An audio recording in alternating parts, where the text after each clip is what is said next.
ఇది చాలా తప్పకుండా ప్రముఖంగా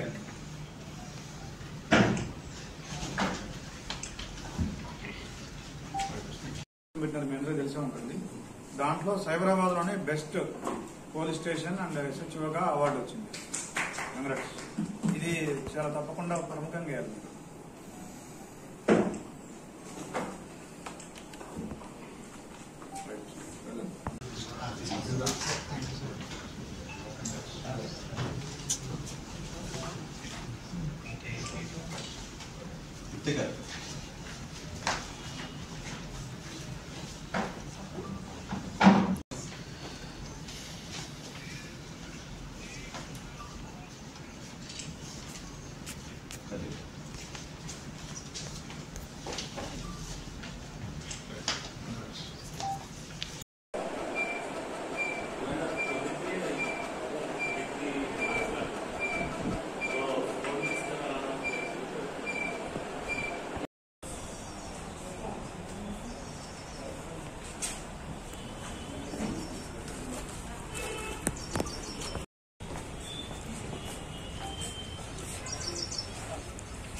శ్రీనివాస్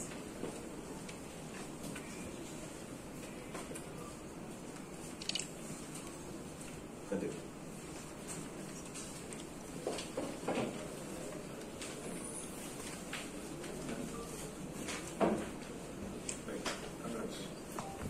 తారీఖున బక్రీద్ ఉంది కాబట్టి దీనికి సంబంధించి ఏదైతే క్యాటిల్ ట్రాన్స్పోర్టేషన్ ఏదైతే ఉందో దానికి సంబంధించి ఎవరైనా మీకు కనుక సమాచారం వస్తే తక్షణమే క్యాటిల్ కనుక ఇల్లీగల్గా చట్టానికి వ్యతిరేకంగా చేయాల్సిన నిబంధనలకు వ్యతిరేకంగా ఎవరైనా కనుక క్యాటిల్ని ట్రాన్స్పోర్ట్ చేస్తున్నట్టయితే సమాచారం తక్షణమే పోలీసుకి ఇవ్వండి.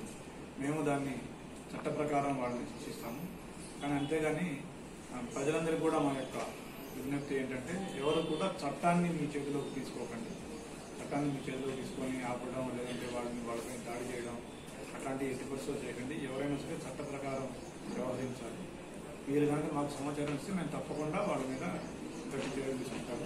అదేవిధంగా బక్రీద్ కోసం అందరూ స్టేక్ హోల్డర్స్ తోటి మీటింగ్స్ నిర్వహించబడతా ఉన్నాయి. పోలీస్ లెవెల్లో, ఏసీపీ లెవెల్లో, మా లెవెల్లో కూడా చెక్ పోస్టులు కానీ పికెట్స్ కానీ వేసి ఈ పండుగని అందరూ కూడా శాంతియుతంగా సౌభ్రాభివృద్ధి జరుగుతుందని మనందరం కూడా కూర్చోండి. Thank you.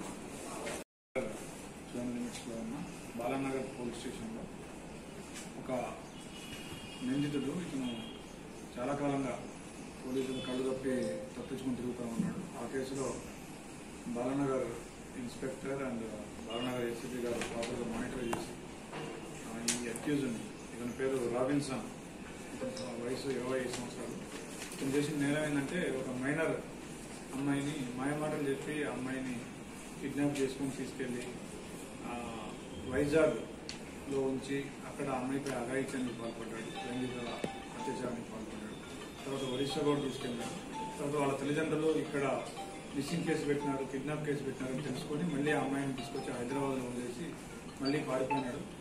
చాలా కాలంగా ఒక 2 సంవత్సరాలుగా పోలీసులు కళ్ళు చెప్పి తిరుగుతున్నటువంటి ఈ అక్యూజ్ని బాలనగర్ ఏసీపీ గారి పర్యవేక్షణలో inspector Balanagar, DI Balanagar and team వీళ్ళందరూ కూడా చాలా చాకచక్యంగా అమ్మాయిని పట్టుకోవడం జరిగింది.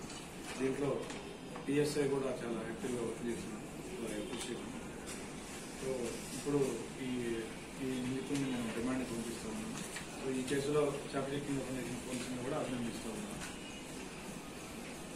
సో రెండో విషయం, బక్రీద్కి సంబంధించి ప్రజలందరికీ మా సూచన